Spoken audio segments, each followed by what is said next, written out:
ಈಗ ಜಗತ್ ಹೇಗಾಗಿದೆ ಅಂತ ಹೇಳಿದ್ರೆ ದೇವ್ರ ದರ್ಶನಕ್ಕೂ ಕೂಡ ದುಡ್ಡಿರ್ಬೇಕು. ಇವತ್ ಬುದ್ಧ ಪೂರ್ಣಿಮೆ ಆಗಿರೋದ್ರಿಂದ ದೇವಸ್ಥಾನಕ್ಕೆ ಹೋಗೋಣ ಅಂತ ಹೇಳ್ಬಿಟ್ಟು ಪ್ಲಾನ್ ಮಾಡ್ಕೊಂಡ್ವಿ. ಮನೇಲಿ ಪೂಜೆ ಮುಗಿಸಿ ನಮ್ಮ ಅತ್ತೆ ಮಾಡಿರೋ ಇಡ್ಲಿ ತಿಂದು ನಾನು ಹೊರಟಿದ್ದೆ ನಮ್ಮನೆ ನಿಯರ್ ಇರುವಂತಹ ಸಾಯಿಬಾಬಾ ಟೆಂಪಲ್ಗೆ. ದೇವ್ರಿಗೆ ಮಾಡಿರೋ ಅಲಂಕಾರನಂತೂ ಎರಡ್ ಕಣ್ ಸಾಲ್ತಿಲ್ಲ ನೋಡೋಕೆ, ಅಷ್ಟು ರಿಚ್ ಆಗಿ ಡೆಕೋರೇಷನ್ ಮಾಡಿದ್ರು. ಏನ್ ಡೆಕೋರೇಷನ್ ಮಾಡಿದ್ರೆ ಏನ್ ಬಂತೋ, ದುಡ್ಡಿದ್ರೆ ಮಾತ್ರನೇ ದೇವ್ರ ದರ್ಶನನೂ ಕೂಡ ಬೇಗ ಆಗೋದು ಅಂತ ಮನ್ಸಲ್ಲೇ ಅನ್ಕೊಂಡು ಸೊ ಟೆಂಪಲ್ ನಲ್ಲೇ ಪ್ರಸಾದದ ವ್ಯವಸ್ಥೆನೂ ಕೂಡ ಮಾಡಿದ್ರು. ಹಾಗೆ ಪ್ರಸಾದನೂ ಕೂಡ ಸೇವನೆ ಮಾಡ್ಕೊಂಡು ಹೊರ್ಗಡೆ ಬಂದ್ವಿ.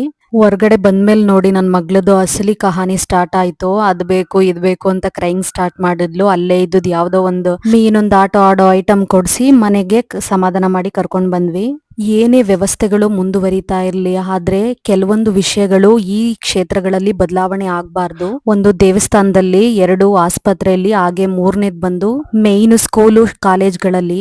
ಆದ್ರೆ ಸ್ಯಾಡ್ ರಿಯಾಲಿಟಿ ಏನಪ್ಪಾ ಅಂತ ಹೇಳಿದ್ರೆ ಈ 3 ಕ್ಷೇತ್ರನೇ ಬಿಸ್ನೆಸ್ ಆಗಿ ಕನ್ವರ್ಟ್ ಮಾಡ್ಬಿಟ್ಟಿದ್ದಾರೆ ಈಗಿನ ಜನಗಳು. ಎಲ್ಲೇ ಹೋಗು ದುಡ್ಡಿರ್ಬೇಕು ಮೈನು.